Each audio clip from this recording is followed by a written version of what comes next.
What is up, guys? Phaedo82 coming at you with a base build video taking a look at building on icebergs in Rust. With the newest iteration of Rust, the newest version of the procedurally generated terrain allows for icebergs to form on the seeds that you're playing on.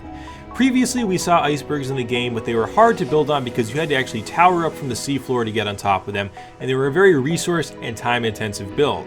That's changed a little bit with the addition of ladders. You can get up the icebergs much quicker by placing ladders on them. And yes, guys, you can place ladders on the iceberg, so that's something that you want to bear in mind when you're building a base on an iceberg. It's not going to be immune from ladders, so keep that in mind. We're going to go ahead and take a look at some time-lapse footage from this base here, in which RiOt from the YPB crew on Rustopia is putting together this build. He's building on a glacier, or an iceberg rather, that has a large footprint and allows for a fairly uniform base to be built that is a fairly large base.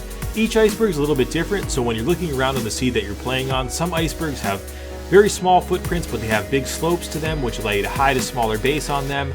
And other icebergs are like this. They're very flat and can really be used to house a larger base. Other things that you want to be aware of with the iceberg, you want to consider the length of the iceberg and the type of base you want to build. You also want to consider the distance from the mainland to the iceberg. So if the base is far out, it's going to be harder to spot, but it's also going to be more difficult for the player to get back and forth. That's something that you want to keep in mind. With the icebergs, in terms of raiders are going to have to swim out to these bases, and they're going to have to either build up from the seafloor to get to them, but really they're going to be placing ladders. That's going to be the only viable option. Because icebergs form in the Arctic biome, that cold water is going to be damaging the raiders at a very fast rate, and they're going to need to warm up pretty quickly. They're going to need to dry up and get a fireplace down. Once they're on top of the iceberg, it's going to be very difficult for them to place a fire because they'll need building privilege to be able to do that. Because the building will be restricted on pretty much any base that's going to be on top of an iceberg, they're going to have to gain access to a building cabinet to be able to put down a fire. It's not like the mainland where they can sort of run, place down a fire, and then come back to the fight.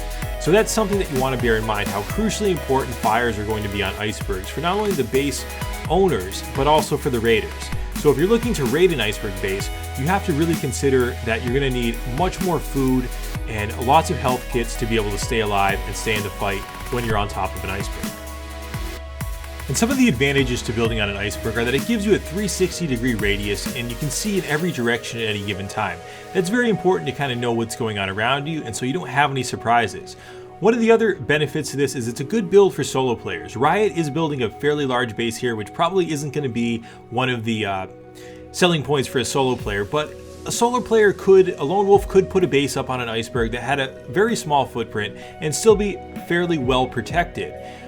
One of the downsides of building on an iceberg is you cannot place quarries or pump jacks on icebergs. We've tried survey charges on icebergs and they don't work on the icebergs. You're not going to be able to find resources out there as readily available as you would in the mainland. So you're going to have, if you want to be gathering these resources, you're going to have to be utilizing those tools, those pump jacks, and those quarries on the mainland, and then bringing the supplies to the iceberg. When you're building on an iceberg, you have to kind of truck all your supplies up, and the best way to do it is to bring them all up there and just start building and have campfires ready, because you're going to need to stay warm. That's something that you really want to not lose sight of, is that when you're building up here, you can die very quickly. It's a very inhospitable environment. Once you have the base built, it's much easier because you can keep the fires going, but when you're up there, you're going to need a supply of food and your resources, and that's a bit dangerous because to put all your resources up there in a crate and start building, does open you up to losing those resources.